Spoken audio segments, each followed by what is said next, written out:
मराठी आणि हिंदी सिनेसृष्टीतील लोकप्रिय अभिनेते सचिन पिळगावकर सध्या एका खास कारणामुळे चर्चेत आलेत। सचिन यांनी केवळ चित्रपटसृष्टीतच नव्हे तर मालिका विश्वातही आपल्या दमदार अभिनयाची छाप उमटवली। ते नेहमीच त्यांच्या स्पष्ट वक्तेपणासाठी ओळखले जातात। एका मुलाखतीत सचिन यांनी सांगितलं होतं की सुरुवातीला ते मालिका विश्वाला कमी लेखायचे। जागरणच्या वृत्तानुसार त्यांनी सांगितलं होतं, माझा एक मित्र मालिका बनवत होता, त्यावेळी टीव्ही माध्यम मला थोडं कमी दर्जाचं वाटायचं, ते चुकीचं होतं। मी त्याला स्पष्टपणे सांगितलं होतं की मला टीव्ही मध्ये काम करायचं नाही, मी चित्रपटांमध्ये काम करणारा माणूस आहे आणि मला तिथेच राहू दे। पण त्यांच्या मित्राने तब्बल 6 महिने त्यांची पाठ सोडली नाही। त्याच्या सततच्या आग्रहानंतर सचिन यांनी मालिकेत काम करण्यास होकार दिला आणि त्यानंतर त्यांनी अनेक गाजलेल्या मालिकांमध्ये काम करत छोट्या पडद्यावरही स्वतःची वेगळी ओळख निर्माण केली। याशिवाय सचिन पिळगावकर यांनी तू तू मैं मैं या मालिकेचं दिग्दर्शनही केलं होतं आणि ही मालिका खूपच लोकप्रिय ठरली। शिवाय या मालिकेत त्याने सुप्रिया पिळगावकर आणि अभिनेत्री रीमा लागू यांची निवड केली होती।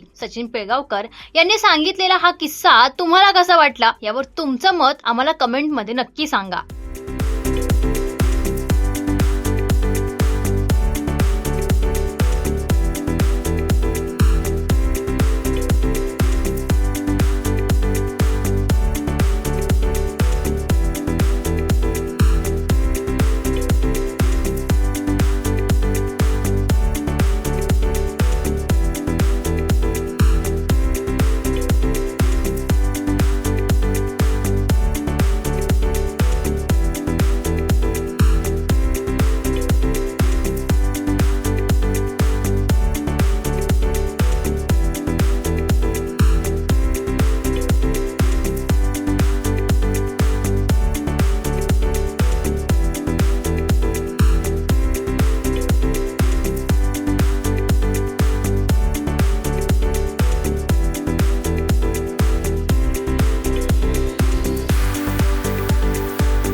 मराठी मनोरंजन सृष्टीमधील मालिका, चित्रपट, नाटक तसेच कलाकारांबद्दलच्या नवीन अपडेट्स जाणून घेण्यासाठी नक्की सबस्क्राईब करा इट्स मज्जा मराठी या आपल्या नवीन यूट्यूब चॅनलला।